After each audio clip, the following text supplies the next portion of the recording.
नमस्कार दोस्तों, क्या आप अपनी आगामी परीक्षाओं जैसे जीआरसी, यूपी टीजीटी, पीजीटी या बीपीएससी टीआरई 4 की तैयारी कर रहे हैं? हम लेकर आए हैं आपके लिए कंप्लीट सॉल्यूशन। अगर आप नए हैं तो अभी से अपने बेहतरीन नोट्स बनाना शुरू कर दें, और अगर आपका सिलेबस पूरा हो चुका है तो बस इस वीडियो को ध्यान से देखें और सुनकर अपना क्विज रिवीजन करें। तैयारी को मजबूत बनाने के लिए हमारे साथ जुड़ें। अगर आपको हमारा प्रयास पसंद आए तो इस वीडियो को शेयर ज़रूर करें और अपना सपोर्ट बनाए रखें। तो ज़्यादा बात न करते हुए चलिए शुरू करते हैं। यह रहा हमारा पहला प्रश्न। इस प्रैक्टिस सेट में लगभग हम लोग हल करने वाले हैं टोटल 50। अंत तक बने रहिए तो आप लोग देखिए कि इन 50 प्रश्नों में आप लोग कितने हल कर लेते हैं। यह रहा हमारा पहला प्रश्न। संविधान के किस अनुच्छेद में देवनागरी लिपि में लिखित हिंदी को संघ की राजभाषा घोषित किया गया है? कब घोषित किया गया है? 347, 348, 343 या फिर 345? तो हो जाएगा हमारा ऑप्शन सी, यानी कि 343 में इन्हें क्या कहा गया है? संघ की भाषा। इसे क्या कहा गया है? संघ की राजभाषा। क्या कहा गया है? संघ की राजभाषा। ये काफ़ी इम्पॉर्टेंट है। अगले प्रश्न की ओर आगे बढ़ते हैं। यह रहा हमारा दूसरा प्रश्न। भारतीय संविधान के किन अनुच्छेदों में राजभाषा संबंधित प्रावधानों का उल्लेख है? किसमें उल्लेख किया गया है? तो पहले ऑप्शन, दूसरा, तीसरा एंड चौथा। तो कौन सा हमारा ऑप्शन सही हो जाएगा? यह हो जाएगा ऑप्शन ए, यानी कि 343 से लेके 351 तक क्या है? हिंदी राजभाषा का उल्लेख है। निम्न में से कौन सा पक्ष स्वर है? कौन सा हो जाएगा? आ, ई या फिर अ? तो ये हो जाएगा हमारा ऑप्शन ए, यानी कि आ। अगले प्रश्न की ओर आगे बढ़ते हैं। ये रहा हमारा अगला प्रश्न। निम्नलिखित वर्णों को उनके ध्वनिक वर्णों के साथ सुमेलित कीजिए। एक और वर्ड दिया गया है, फिर एक और ध्वनि गुण। तो यह बताइए कि क क्या है? सघोष महाप्राण है, अघोष महाप्राण है, इसमें से कौन सा हो जाएगा? चलिए देखते हैं। तो पहले जान लेते हैं कि सघोष का क्या नियम है। सघोष यानी कि अगर देखा जाए वर्णमाला के, तो पहला दूसरा क्या होता है? अघोष, और बाकी तीसरा, चौथा एंड पांचवा सब क्या होते हैं? सघोष। यानी कि पहला दूसरा क्या होता है? अघोष। पहला दूसरा अघोष और बाकी सब सघोष। अब महाप्राण और अल्प प्राण का नियम क्या होता है? ए मा मा। ट्रिक क्या है? ए मामा। ए फॉर अल्प प्राण, एम फॉर महाप्राण, ए अल्प महाप्राण अल्प प्राण। तो देख लेते हैं। तो इसमें क क्या है? अल्प प्राण है और अघोष है। तो कौन हो जाएगा? अघोष के साथ अल्प प्राण, यानी कि क क्या हो जाएगा? अल्प प्राण है और अघोष है। और ख क्या है? ये भी अघोष तो है, लेकिन क्या है? महाप्राण। अघोष के साथ क्या है? ख महाप्राण। अब ग की बातें कर लेते हैं। तो ग सघोष होगा। सघोष यहाँ पर है, यहाँ पे है, लेकिन तो क्या होगा? अल्प प्राण। ये हो जाएगा यहाँ पे। और घ की बात कर लेते हैं। ये होगा महाप्राण और सघोष। ये हो जाएगा ऑप्शन ए, यानी कि क्या हो जाएगा? 4 4 2 3 1। क्या हो जाएगा? 4 2 3 1। अब देखते हैं अपने अगले प्रश्न की ओर आगे बढ़ते हैं। अगला प्रश्न रहा हमारा। निम्नलिखित हिंदी के भाषाविदों को उनके ग्रंथों के साथ सुमेलित कीजिए। एक और भाषाविद है और एक और क्या है? ग्रंथ है। तो उनके साथ क्या करना है? सुमेलित करना है। तो बताइए कि कामता प्रसाद गुरु, इनका क्या हो जाएगा? इनका कौन सा हो जाएगा? हिंदी व्याकरण। इनका हो जाएगा हिंदी व्याकरण, यानी कि A B C and D. Kamta Prasad Guru का हो जाएगा हिंदी व्याकरण। और किशोरी दास बाजपेयी का क्या हो जाएगा? इनका हो जाएगा हिंदी शब्दा अनुशासन। दूसरा का 4, यानी कि बी का क्या हो जाएगा 4। और उदय नारायण तिवारी का हो जाएगा हमारा उद्भव, हिंदी भाषा का उद्भव और विकास। हिंदी भाषा का क्या उद्भव और विकास, यानी का 3, सी का क्या हो जाएगा फर्स्ट। एंड डी का क्या हो जाएगा रामविलास शर्मा, इनका हो जाएगा भाषा और समाज, यानी कि 3। डी का हो जाएगा 3, यानी कि पहला हो जाएगा 2, 4 first and third. Kamta Prasad Guru का हो जाएगा, एक बार फिर से देख लीजिए, कामता प्रसाद गुरु, गुरु है तो व्याकरण आएगा ही उन्हें, क्या हो जाएगा हिंदी व्याकरण। किशोरी दास वाजपेयी, वाजपेयी जी हैं तो ये शब्द अनुशासन सिखाएंगे ही। और उदय नारायण तिवारी, इनका हो जाएगा, अगर तिवारी जी हैं तो उद्भव और विकास बताएंगे, रामविलास शर्मा है तो समाज और भाषा के बारे में बताएंगे। इस ट्रिक के माध्यम से हम लोग याद रख सकते हैं। अगले प्रश्न की ओर आगे बढ़ते हैं। मुंडा भाषा परिवार का क्षेत्र कौन सा है? राजस्थान, मध्य प्रदेश, तमिलनाडु या फिर छोटा नागपुर। तो कौन सा हो जाएगा? इसमें हो जाएगा हमारा ऑप्शन डी, यानी कि छोटा नागपुर को क्या बोलते हैं मुंडा भाषा परिवार। अगले प्रश्न की ओर आगे बढ़ते हैं। इसको कह रहा है कि सुमेलित कीजिए। स्वर ध्वनियाँ दिया है, तालब, अल्प प्राण ध्वनियाँ हैं, अघोष ध्वनियाँ हैं। तो देखते हैं किनको कौन सी ध्वनियाँ कहते हैं। स्वर ध्वनियाँ किन्हें कहते हैं? तो स्वर में आप लोग जानते ही क्या आएगा, यानी कि स्वर में आएगा अह, आह, ए, ओ। और तालव्य की बात कर लेते हैं तो यह हो जाएगा च, छ, ज, झ। अल्प प्राण, अल्प प्राण और अघोष, अभी हमने बताया है ना कि अल्प प्राण कौन कौन से होते हैं, 1, 3, 5। तो 1, 3, 5 कहाँ देखने को मिलेंगे? इसमें तो ऐसा कुछ दिख नहीं रहा है। अल्प प्राण ध्वनियाँ तो नहीं मिल रहा है, 1, 3, 5। तो क्या हुआ, 1, 3, 5 नहीं मिल रहा है तो एक एक तो मिल रहा है ना, क, त, प, ट, ये सब क्या है एक एक एक एक पर ही है। अघोष की बात कर लेते हैं, अघोष कौन कौन से होते हैं? तब देखते हैं इसमें अघोष, अघोष का क्या नियम है, पहला और दूसरा अघोष होते हैं, बाकी सब क्या होते हैं सघोष। तो पहला तो मिल रहा है लेकिन दूसरा, दूसरा में सब क्या दिख रहा है, सब दूसरा ही मिल रहा है, यानी ऑप्शन क्या हो जाएगा 2। यानी कि पहले का हो जाएगा 4 और दूसरे का हो जाएगा 5, तीसरे का हमारा हो जाएगा 3 और चौथे का हो जाएगा 2, यानी कि 5, 4, 5, 3, 2।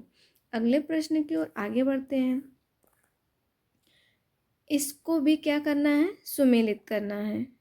एक और भाषा दी गई है और एक और उनका क्षेत्र दिया गया कि कौन से क्षेत्र में कौन सी बोली बोली जाती है। तो ब्रज भाषा किस क्षेत्र में बोली जाती है? छपरा में, सुल्तानपुर, बरेली, अलीगढ़, दरभंगा। तो ब्रज भाषा किस में बोली जाती है? भोजपुरी। भोजपुरी किस में बोली जाती है? तो सभी लोग जानते हैं भोजपुरी किस में बोली जाती है, छपरा में बोली जाती है। अब मैथिली की अगर बात कर लें, मैथिली को बोलते हैं दरभंगा में, किस में कहाँ बोलते हैं? दरभंगा। और अवधी, सुल्तानपुर। और ब्रज भाषा की अगर बात कर लें तो यह बोली जाती है अलीगढ़ में। कहाँ बोली जाती है? अलीगढ़ में। एक बार फिर से देख लीजिए, ब्रज भाषा कहाँ बोली जाती है? अलीगढ़ में। और भोजपुरी कहाँ बोली जाती है? छपरा में। मैथिली दरभंगा में। और अवधी सुल्तानपुर में। चलिए देखते हैं अपने अगले प्रश्न की तरफ। भारतीय भाषाओं को भारतीय संविधान की किस अनुसूची में शामिल किया गया है? 8, 7, 9 या फिर 10वीं में? तो यह तो सभी को पता होगा कि किस अनुसूची में शामिल किया गया है। तो यह हो जाएगा हमारा ऑप्शन ए, यानी कि 8वीं अनुसूची में। तब आगे बढ़ते हैं अपने अगले प्रश्न की तरफ। तो प्रश्न यह रहा हमारा, ग्रिम नियम किस भाषा की ध्वनियों से संबंधित है? तो ग्रिम नियम किस भाषा की ध्वनियों से संबंधित है? तो यह हो जाएगा हमारा ऑप्शन ए, यानी कि जर्मन। किस भाषा से? जर्मन भाषा से। यह नए नए प्रश्न हैं। चलिए देखते हैं अगले प्रश्नों की ओर। फिर कहा जा रहा है कि सुमेलित कीजिए। एक और बोली दिया गया है और एक और उनका क्षेत्र। तो अभी हमने देखा है कि भोजपुरी कहाँ बोली जाती है, ये हो जाएगा छपरा में। भोजपुरी कहाँ बोली जाती है, तो हो जाएगा छपरा, यानी कि ऑप्शन बी। और कुमायूं, कुमायूं कहाँ बोली जाती है, खड़ी बोली, खड़ी बोली कहाँ बोली जाती है, खड़ी बोली बोली जाती है मेरठ में। कहाँ पे, मेरठ। अब बात कर लेते हैं कुमायूं, कुमायूनी, कुमायूनी कहाँ पे बोली जाती है, ये हो जाएगा अल्मोड़ा। कहाँ बोली जाती है, अल्मोड़ा में। और बंगारू यह बोली जाती है रोहतक।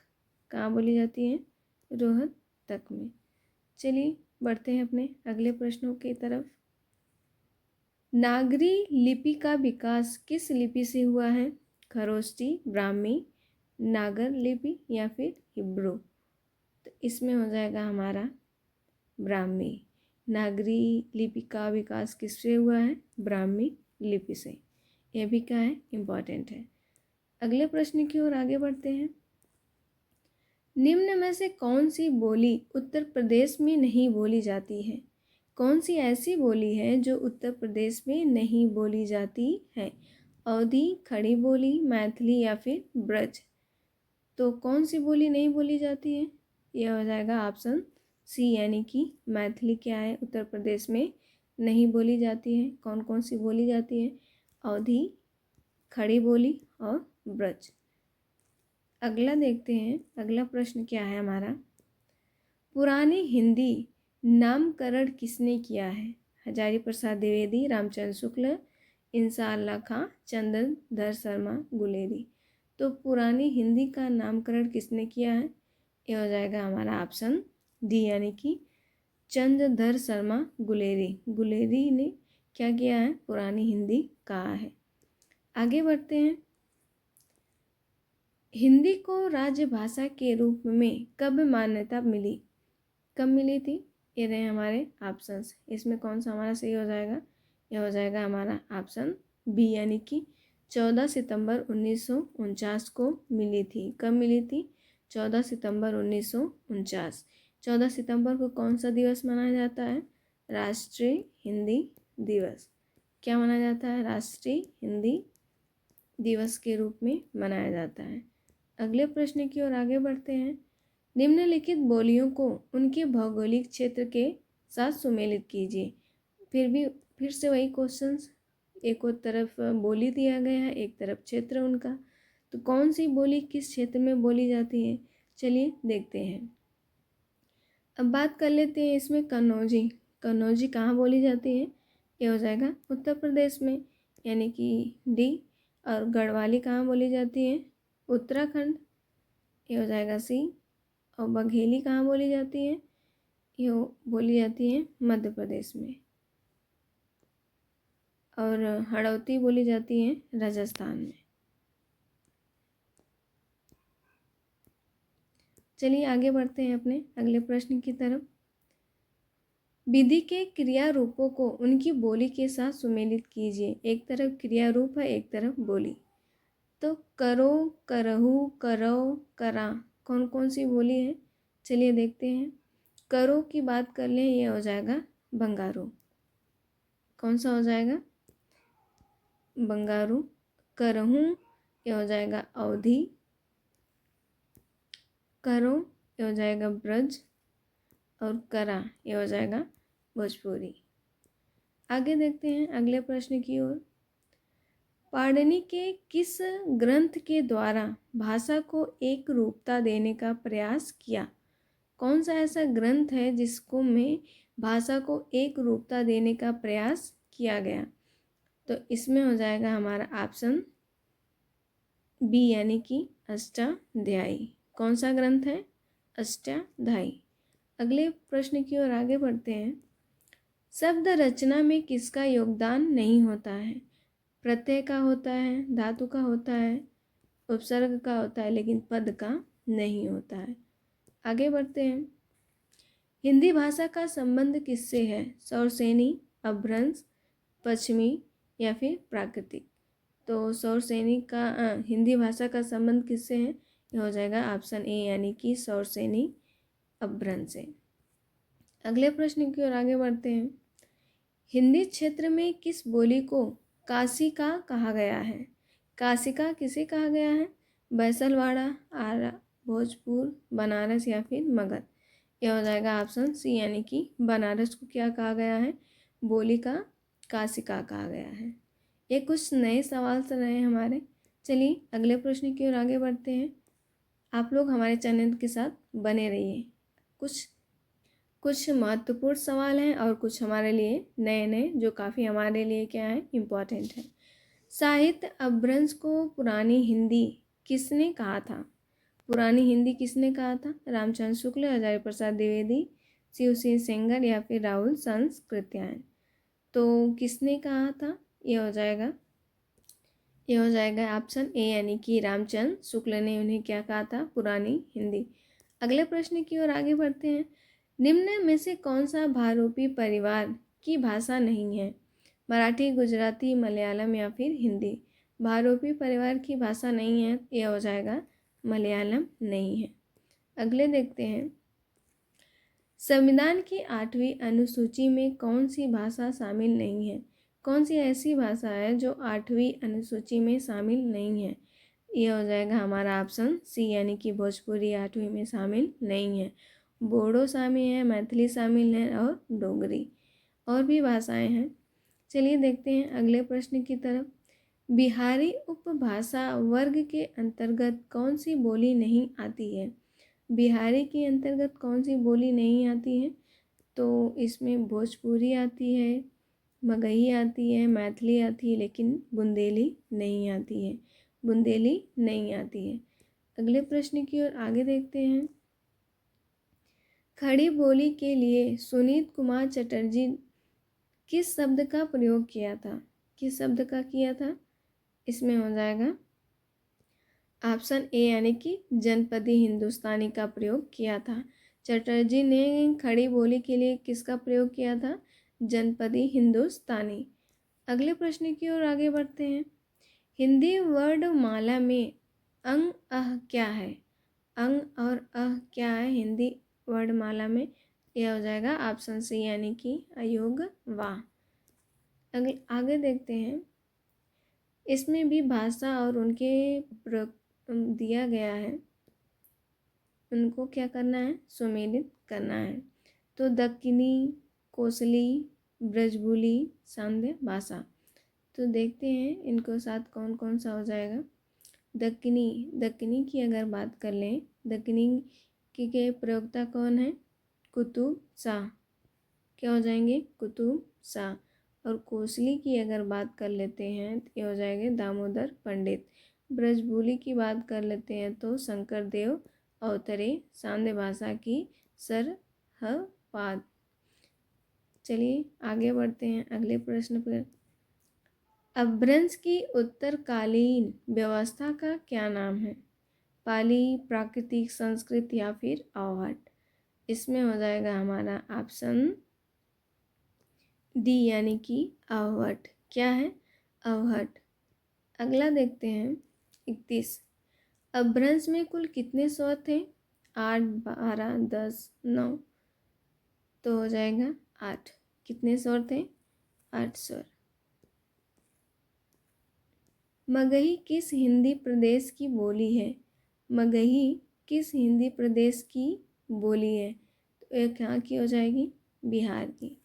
बिहार की बोली कौन कौन सी है? मैथिली है, भोजपुरी है और एक मगही। आगे बढ़ते हैं। भाषाओं के पारिवारिक वर्गीकरण का आधार है। उनके वर्गीकरण का आधार क्या है? ये हो जाएगा ऑप्शन डी यानी कि क्या हो जाएगा? इतिहास। उनके वर्गीकरण का आधार क्या हो जाएगा? इतिहास। अगला देखते हैं। ब्राह्मी लिपि के विकास का अनुक्रम है। ब्राह्मी लिपि के विकास का अनुक्रम क्या क्या हो जाएगा? इसमें हो जाएगा हमारा ऑप्शन ए यानी कि ब्राह्मी लिपि, गुरु लिपि, कुटिल लिपि, देवनागरी लिपि। यानी कि ब्रह्मा, गुप्त, कुटिल, देव। ब्रह्मा, गुप्त, कुटिल, देव। ये क्या है? ब्राह्मी लिपि के विकास का अनुक्रम। अगला प्रश्न देखते हैं। आगरा की बोली क्षेत्र है। आगरा में कौन सी बोली बोली जाती है? अवधी, खड़ी बोली, ब्रज या फिर छत्तीसगढ़ी। इसमें हो जाएगा हमारा ब्रज, यानी कि ऑप्शन सी, यानी कि आगरा में कौन सी बोली बोली जाती है? ब्रज। आगे देखते हैं। डॉक्टर सुनीत कुमार चटर्जी के अनुसार पूर्वी हिंदी आधुनिक भारतीय आर्य भाषाओं के किस वर्ग में आती है? आर्य भाषाएं किस वर्ग में आती हैं? इसमें हो जाएगा हमारा ऑप्शन डी, यानी कि प्राच्य। किस वर्ग में आती हैं? प्राच्य वर्ग में। अगले प्रश्न की ओर आगे बढ़ते हैं। डॉक्टर धीरेन्द्र वर्मा ने वैदिक ध्वनियों को संख्या मानी है। वैदिक ध्वनियों की संख्या कितनी मानी है? इसमें हो जाएगा 13 स्वर माने हैं, 38 व्यंजन, कुल मिला के 51। अगले प्रश्न की ओर आगे बढ़ते हैं। निम्नलिखित भाषाओं के साथ सुमेलित कीजिए। कवितावली। कवितावली किस में लिखी गई है? ये हो जाएंगी ब्रज में। कवितावली किस में लिखी गई है? ब्रज में। पृथ्वीराज रासो, ये लिखा गया है पिंगल में। और बरवा नाई का भेद, बरवा नाई का भेद अगर बात कर लें, यह लिखा गया है अवधी में। अमीर खुसरो की मुकरियाँ, ये लिखी गई है खड़ी बोली में। कवितावली किस में लिखा गया है? ब्रज में। पृथ्वीराज रासो पिंगल में, नाई का भेद अवधी में, और मुकरियाँ किस में है? खड़ी बोली में। अगले प्रश्न की ओर आगे बढ़ते हैं। सिंधी भाषा का विकास अपभ्रंश की किस बोली से माना जाता है? किस बोली से माना जाता है सिंधी का विकास?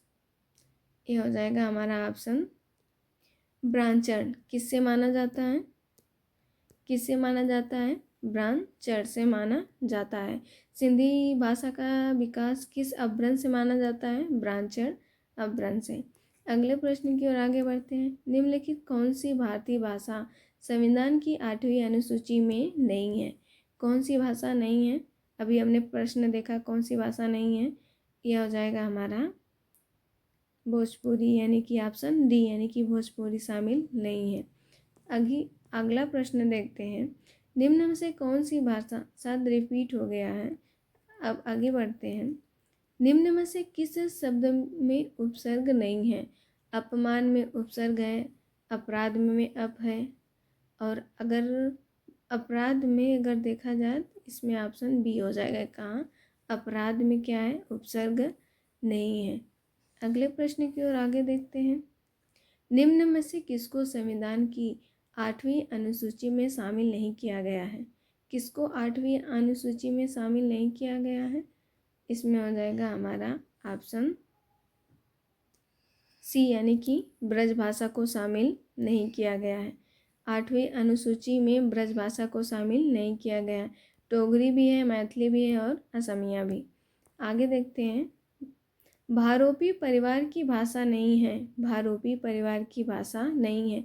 कौन सी भाषा है जो भारोपी परिवार की नहीं है? ये हो जाएगा ऑप्शन डी, यानी कि सी, यो नक नहीं है। केवल 3 है, इतालिक है और जर्मनिक है। आगे बढ़ते हैं अगले प्रश्न की तरफ। आधुनिक आर्य भाषाओं के वर्गीकरण के अनुसार पूर्वी समुदाय की भाषा नहीं है। पूर्वी समुदाय की भाषा नहीं है। कौन सी भाषा है? यह हो जाएगा हमारा ऑप्शन बी, यानी कि मराठी। कौन सा हो जाएगा? मराठी नहीं है, उड़िया है, बिहारी है और बांग्ला। आगे प्रश्न की ओर आगे बढ़ते हैं। हिंदुस्तानी शब्द यूरोप के लोगों की देन है, यह किसका कथन है? यह हो जाएगा, ये किसका कथन हो जाएगा? यह हो जाएगा ऑप्शन सी, यानी कि ग्रियर्सन का क्या है? कथन है। हिंदुस्तानी शब्द यूरोप के लोगों की देन है, ये किसने कहा था? ग्रियर्सन ने। अगला देखते हैं। दोहा या दोहा किस भाषा का लोकप्रिय छंद रहा है? किस भाषा का लोकप्रिय छंद रहा है? यह हो जाएगा हमारा ऑप्शन सी, यानी कि अपभ्रंश का। अपभ्रंश का क्या रहा है? दोहा या दोहू किस भाषा का है? अपभ्रंश भाषा का। ये सबसे ज़्यादा फेमस प्रश्न है। पश्चिमी हिंदी की दो बोलियों का सही युग्म है। पश्चिमी हिंदी की दो बोलियों का सही युग्म है, तो इसमें कौन सा हो जाएगा? कन्नौजी अवधी, ये गलत हो जाएगा। ब्रज बघेली, छत्तीसगढ़ी, बांगरू, ये भी गलत हो जाएगा। खड़ी बोली और बुंदेली, कौन सा सही हो जाएगा? खड़ी बोली और बुंदेली। और इस प्रैक्टिस सेट का यह रहा हमारा आखिरी प्रश्न। अर्धमागधी अपभ्रंश से विकसित बोली है, कौन सी हो जाएगी? हो जाएगा ऑप्शन बी यानी कि बघेली। कौन सा हो जाएगा? ऑप्शन बी, बघेली किससे है? अर्धमागधी अपभ्रंश से क्या है? विकसित बोली है। तो यह प्रैक्टिस सेट आप लोगों को कैसा लगा? आप लोग कमेंट कर अवश्य बताइए। तो मिलते हैं अपने नए प्रैक्टिस सेट के साथ, तब तक के लिए नमस्कार।